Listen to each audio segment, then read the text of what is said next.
comentário na live. Ótima aula. Bom dia.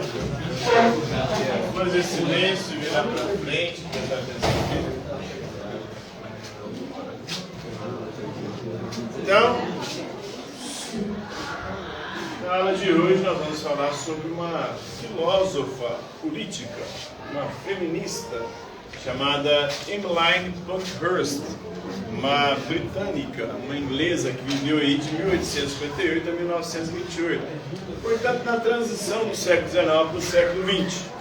Ela defendia os direitos das mulheres, lembrando que até o início do século XX, grande parte dos países não admitia que as mulheres pudessem participar do processo político, nem votar, nem ser votada. Além de outros direitos também civis, as mulheres não tinham acesso, como direito à herança, direito à propriedade, direito a uma série de coisas que os homens, historicamente, sempre tiveram, inclusive eram privilégios masculinos. Então ela vai defender aí como forma de conquistar os direitos das mulheres, especialmente o direito ao voto, através da desobediência civil. Desde Henri Thoreau, um autor francês ali do século XIX, ele vai defender a desobediência civil, principalmente diante de leis injustas. Então, toda lei injusta deve ser desobedecida. E a Emmeline Pankhurst era mais radical, ela defendia não só a desobediência, como foi empreendida, por exemplo, por Mahatma Gandhi ou Martin Luther King, que era uma desobediência civil pacífica.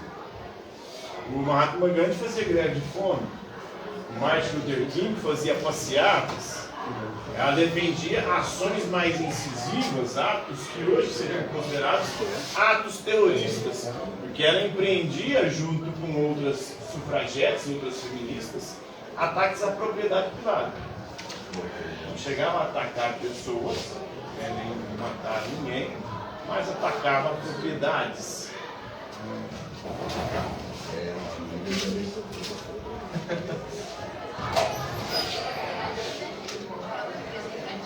Representante.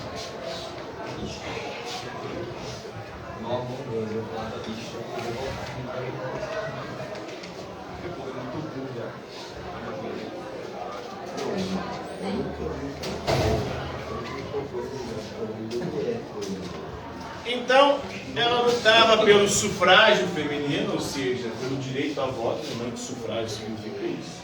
O direito a votar e ser votada, a participar do processo político. Ela defendia também a ação direta e a militância, a ação inclusive de forma mais incisiva, atacando coisas para poder chamar a atenção e fazer com que a sociedade se alertasse para isso. Até porque as mulheres, historicamente, sempre foi pelo menos 50% da população, ou seja, metade das pessoas de qualquer localidade. Então, como metade, elas deveriam ter direitos no mínimo iguais, era o que ela defendia, a igualdade de gênero, igualdade entre homens e mulheres. A igualdade aqui não é o que pregam por aí, o que ensinam por aí, de que homens e mulheres são iguais biologicamente. A igualdade aqui é igualdade de direito. Se os homens têm direito a fazer uma porção de coisas, por que as mulheres não podem ter os mesmos direitos? Ninguém está falando que a constituição física e biológica dos dois são iguais. Por exemplo, aí todo mundo sujeito fala, então, vamos defender o direito da mulher de se carregar um caminhão de cimento. A constituição biológica dos dois são distintas. O corpo feminino não é tão bem adaptado a lidar com atividades que envolvem uma força maior. Mas existe uma coisa que os iguala, que é a inteligência. A mulher pode produzir com a sua inteligência ciência. Ciência capaz de fazer com que o caminhão de cimento não precise mais de mão de obra humana para ser descarregado. Então, o que é isso que está acontecendo? A maior parte dos trabalhos braçais estão sendo substituídos. Por quê? Pelo quê? O campo, por exemplo, a atividade da agricultura, da pecuária, da mineração, praticamente mais nada é realizado por por trabalho braçal. E lembrando que a agricultura, na maior parte da história, quem a empreendeu foram as mulheres. As mulheres eram as coletoras, os homens geralmente eram os caçadores. Elas coletavam os alimentos da floresta. Então, praticavam a agricultura, que era tirar o alimento para dar para a cria, que ela cuidava da cria. A cria que era um menininho, um homem que depois ia crescer. O homem precisou da mulher para crescer no seu processo. Se não fosse a mulher, enquanto o homem estava caçando, o bebê seria devorado por um animal feroz e não sobreviveria. E aí não teríamos homem. Então, uma idiotice tão grande achar que a sociedade sobrevive exclusivamente com o homem, é que é só essa galera red pill maluca, atrapalhada da cabeça, que fica na internet defendendo essas idiotices, né? Então a mulher é tão provedora quanto o homem, porque ela provê o alimento ali, o leite materno, o alimento coletado, que é a fruta ou o outro alimento, enquanto o homem estava caçando. Claro que a carne vai ser muito importante, a carne da caça, da pesca, vai ser muito importante, porque tem uma reserva de gordura que te dá oportunidade de isso ficar mais tempo na carestia ou na falta de alimentos. Alimentos como frutas, eles são nutridos mais rápido. E aí, rapidinho, já acabou aquele estoque de energia. Enquanto a carne te dá um estoque de energia, você fica mais longo, um mais longo. Mas a mulher foi fundamental também, inclusive o homem, você. Porque se ela o abandonasse, o cuidado realmente ficava com ela no processo evolutivo. As coisas meio, sem noção, né? Ela defendia ou se matam as mulheres ou dá para elas o voto, né? A igualdade de gênero não quer dizer que igualdade de gênero que são iguais biologicamente. Quer dizer que ambos são nacionais, têm inteligência e ambos devem ter direitos iguais. Por exemplo, o direito a voto. Por que a mulher não pode participar da política? Da onde tiraram isso que a mulher deve resumir a sua existência ao âmbito doméstico, ao cuidado com os filhos? Ela não pode escolher não ser mãe. Algumas religiões prevêem isso. O catolicismo, por exemplo, prevê.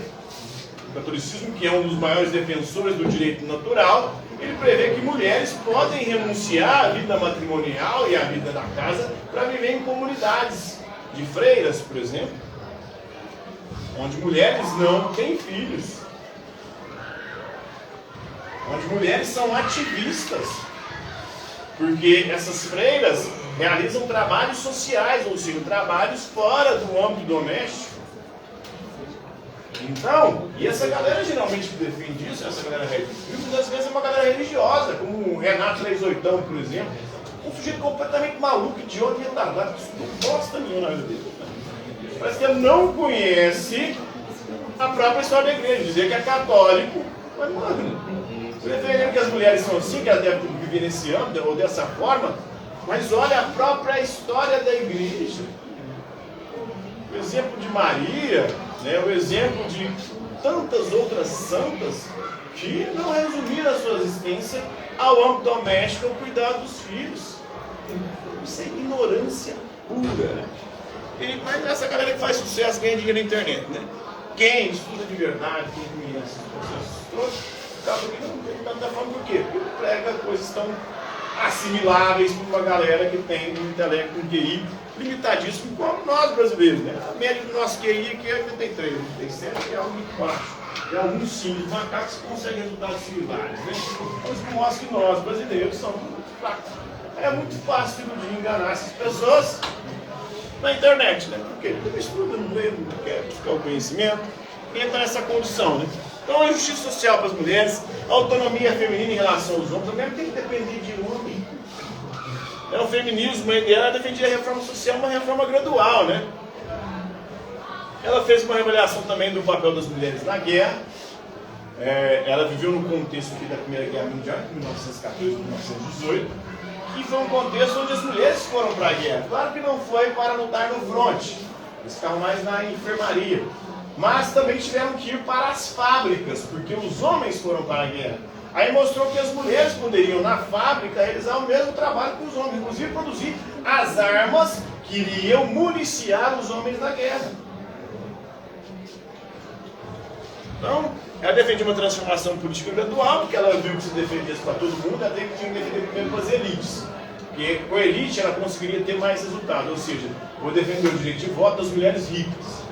Porque depois a gente, chegando lá, as mulheres vão conseguir ampliar as leis e conceder o voto para todos e depois lutar por outros direitos também das mulheres mais amplos, né?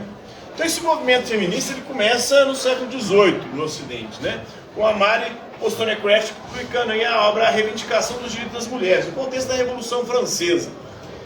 Inclusive ela vai defender ali uma declaração dos direitos... Lembrando que a declaração da Revolução Francesa é a declaração dos direitos do homem, aliás, e do cidadão, né? Acho que é algo assim. Então era direito só para homens, né? Aquela declaração de direitos da Revolução Francesa. As mulheres não tinham acesso a nenhum daqueles direitos. A Marie Wollstonecraft vai defender que esses direitos deveriam ser ampliados também para as mulheres. Em 1865, aí já no século XIX, um filósofo liberal, George Stuart Mill, ele fez uma campanha, foi eleito no parlamento britânico, e ele defendia na sua campanha o sufrágio, ou seja, o direito de voto das mulheres. O primeiro país do mundo a estabelecer uma lei que dava o direito de voto às mulheres foi a Nova Zelândia, em 1893, no século XIX. É o primeiro grande país a garantir o voto das mulheres. Até a década de 90, olha só, um país ocidental. Muita gente paga pau, acha que é país do mundo, incluído. Até 1990, a Suíça, muitas regiões lá da Suíça, as mulheres não tinham direito a voto, né? O cantão suíço de Appenzell, Innerrhoden, é forçado a aceitar, foi forçado, nem queria, né? O sufrágio das mulheres. Outros cantões já tinham aceitado em 71 também, demorou pra caralho. O Brasil estabeleceu uma lei na época Vargas, na era Vargas. Em 32 foi aprovado, em 34 as mulheres puderam votar pela primeira vez. Então, muito antes da Suíça, que é considerado o primeiro mundo, um país evoluído, não sei o que lá. Então, essa é a evolução desse país, né? Em 2005, as mulheres receberam o direito de votar e se candidataram ao parlamento do Kuwait, o que mostra também que é um mito muito propagado na internet, principalmente. A gente tem que sempre bater nessa tecla, porque hoje as redes sociais estão aí, tem um monte de gente falando só besteira e merda na internet. Olha só, o Kuwait é um país muçulmano. É o primeiro país islâmico a conceder o direito de voto das mulheres. Isso mostra que o islamismo não é um bloco, que os muçulmanos não são todos terroristas, que os muçulmanos não são todos machistas. Existem várias fragmentações dentro do islamismo, várias vertentes dentro do islamismo. Nem todas são radicais, nem todas são fundamentalistas. Mas aí vem a direita, por exemplo, o maior ideólogo, o maior, vamos dizer assim, expoente do conservadorismo como autor, é um sujeito chamado Roger Scruton. É um britânico também. É um sujeito completamente idiota e ignorante sobre o islamismo. Porque ele vai falar isso. Tem uma obra dele, onde ele fala sobre, chama A Alma do Mundo, se eu não me engano. Nessa obra ele vai meter o pau dizendo que o islamismo é uma religião da submissão e que ali está uma religião onde as mulheres são submissas, não sei o que lá. Cara, ele não leu nada. Islã significa submissão. Mas ele pega isso e destrincha o islamismo como se o islamismo fosse um bloco único.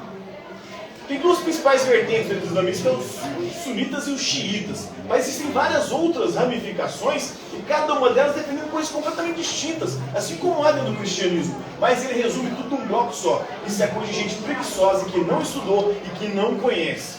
E é esse cara que fundamentou indivíduos como Olavo de Carvalho, fundamenta outros como o Nicolas Ferreira, que é outro também, um sujeito intelectualmente limitadíssimo. E essa galera que é votada pra caralho no nosso país, infelizmente. E tudo fundamentado na mais pura ignorância que falta de conhecimento. Aqui, o Kuwait, essa é a possibilidade. Em vários países árabes e muçulmanos estão já concedendo direito para as mulheres, não só de voto, né?